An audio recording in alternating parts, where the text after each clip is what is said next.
I reach out with straight arms.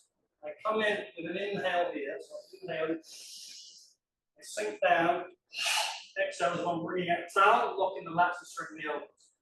So you know how we were like locking into the position. So we're going to do the same thing, but we're going to do it with a rotation. I'm going to rotate my balls to the feet, turn, lock, and then release. The karate style practice is ball judo. Ball is loosely translated hard, judo soft.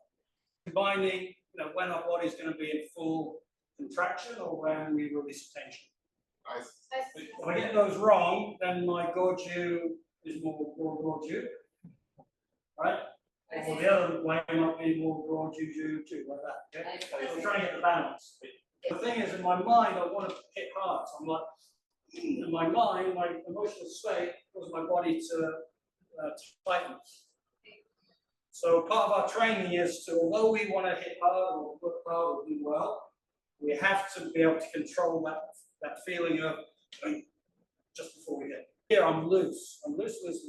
No, focus back. I'm loose again. So I'm not going to tighten and then go. It feels like I'm expanding. What I'm going to do is pull my body there. And then explode again. So we're trying to stop our own technique, right?